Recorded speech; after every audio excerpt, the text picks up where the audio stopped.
Diana reveals she caught Prince Charles sitting on the loo talking dirty to Camilla on the phone and says she would do everything possible to stop him becoming king in newly unearthed interview. Princess Diana caught Prince Charles sitting on the toilet as he made private phone calls to Camilla Parker Bowles, new tapes claim. The late Princess of Wales described her husband's mistress as the raunchier of the two after listening in on their explicit conversations and spoke of a desire to stop Charles becoming king. Her intimate thoughts emerged in 12 hours of unseen footage, filmed by a hand-picked cinematographer as she offloaded years of royal secrets in the months before her death. The new tapes are separate to recordings she made 5 years earlier with voice coach Peter Cetillon, which are due to be broadcast tonight for the first time on Channel 4. Mr. Cetillon began recording interviews with Diana in September 1992, 3 months before her official split with Prince Charles. They continued to meet and record until December 1993. But in new footage which has come to light today, a cameraman has spoken anonymously to The Sun about the tapes recorded of the royal in 1997 before she died. The newspaper reports the cinematographer was working for the BBC when he was summoned to Kensington Palace late one night. He was paid £5,000 for his time and kept a personal diary of his meetings with Diana, noting how she was determined not to let Charles become king.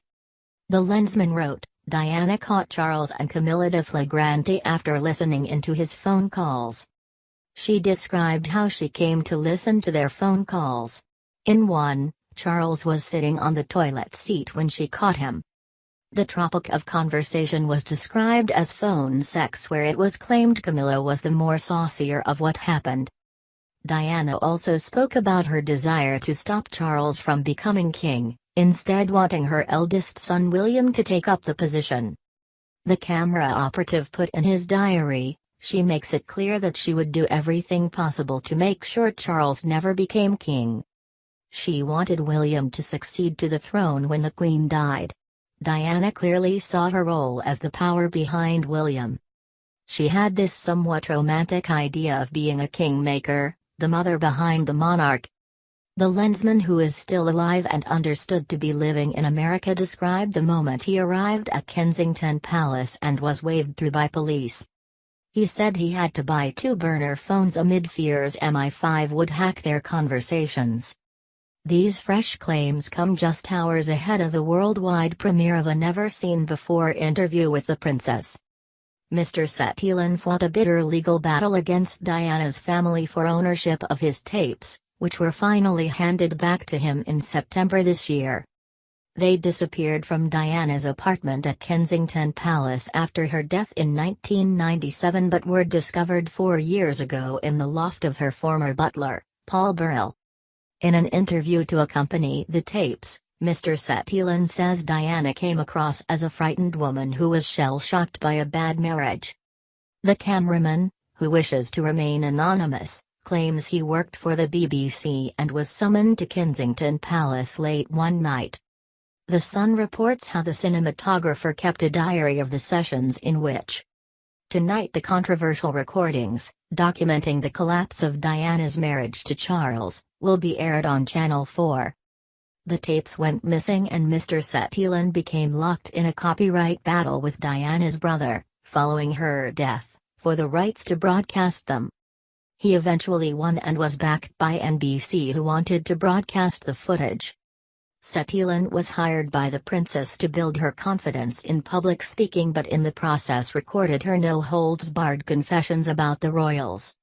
This isn't the first time details about Prince Charles' private contact with his now wife have come to the fore. In 1992, a highly personal transcript of the Camilla Gate call was made public. It caused huge embarrassment to the royal family as it included details of how the prince had told his lover that he wanted to be her tampon. Minutes from a security meeting describing the inquiry into the Camilla Gate scandal were read to the London hearing into the death of Princess Diana and her lover Dodi Fayed in 2008. Lord Fellows, who was then the Queen's private secretary, told the gathering in April 1993, evidence had been found that the fixed telephone lines had been tampered with. It was almost certain that this was the location where the Prince of Wales had been staying on the night of the alleged conversation between him and Mrs. Parker Bowles. The location was not named, but it is thought to be Eaton Hall in Cheshire, home of Charles' great friend, the Duke of Westminster. The prince is thought to have enjoyed clandestine meetings with Camilla at the house. The inquest heard that Charles made the call to Camilla, who was at her home in Wiltshire, on a mobile phone, not a landline. But the minutes from the meeting showed that Sir Robin Butler, the then cabinet secretary, was so concerned about the tampering that he asked whether all royal premises should be checked for listening devices. The latest revelations emerged as Sir John Eddy, the head of GCHQ from 1989 to 1996, gave evidence. He dismissed claims that the service was bugging the royals and said it was nonsense to suggest that they were behind the Camilla Gate and Squidgy Gate tapes. Under the law, GCHQ would have needed to get the Foreign Secretary to sign off such a phone tap, which the agency had not sought, he said. Ian Burnett QC, for the coroner, said at the time, "And intercepting the royal family is simply not within the scope of the intelligence the government was seeking." Sir John replied, "Indeed, it was not.